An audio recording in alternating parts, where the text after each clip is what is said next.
We have already partly completed the creation of a security corridor with the cross-border operations we have carried out. We will take care of the rest step by step, starting at the source of the trouble in places such as Tal Rifat, Manbij and Ain al-Arab. The Turkish armed forces is carrying out our strategy of identifying and removing threats across the borders. When the time is right, we will be breathing down the necks of the terror group in a land operation while continuing our air operations also. Well, let's get some analysis now with Yucel Acer, a professor of international law at Yıldırım Beyazıt University. He's also an international law expert at the CETA think tank and joins us now from Ankara. Really good to have you with us, Professor. We heard there a little earlier President Erdogan talk about once again the possibility of a ground operation. The last time we saw Turkish troops deployed was in Operation Peace Spring back in 2019. Do you think we'll see something similar this time around?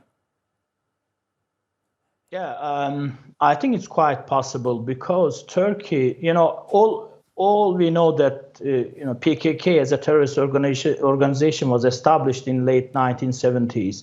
This terrorist organization started its military attacks on Turkey in early 1980s. It's quite clear that Turkey has started to do cross-boundary military operations since 1983, and several times Turkey had to cross border to fight against these terrorist organizations. And most of them were performed against northern Iraq because PKK was settled there since the beginning of, Iraq and Iran war, because that war created a very favorable conditions for this terrorist organization.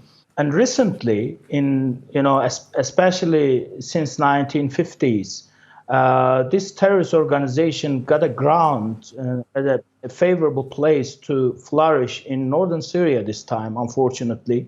In early times, Turkey had to do cross-boundary military operations against Daesh in early years of Syrian internal conflict.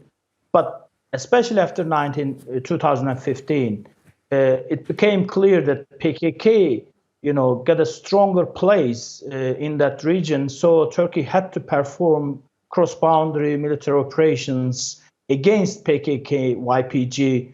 And, YPG is clearly an arm of this terrorist organization reaching to northern Syria. So that's why it is quite possible that Turkey could perform such cross-boundary military operations against this terrorist organization. And, or had to do that. Yes. We also know that the United States and Russia continue to maintain a presence in Syria. How do you think this latest operation from the Turkish side might impact relations with both of those countries? I think the presence of United States and Russia in Syria is quite bizarre at the moment. There is no justification for these countries to stay in this country anymore. In early years of internal conflicts, Daesh became a very strong terrorist organization in northern Syria and most of the Syrian territories. And international community had to fight against this terrorist organization. And American justification to give support to YPG was like preparing them against Daesh threat. But at the moment, there is no strong Daesh presence in Syria, although there are some remainings of this terrorist organization. But it's quite clear, everybody knows that there is no such a strong terrorist organization in Syria. So, United States of America has no reason, no justification to stay there, and let alone this, staying there. There is no justification to give any assistance to these kind of organizations, especially YPG as a terrorist organization. So that's why, it's quite clear that Turkey has no reason to stay, in touch with United States to, organize its fight against this terrorist organization. And for Russia, similarly, there is no reason that they, could stay against any Turkish military operations, cross-border operations against terrorist organizations.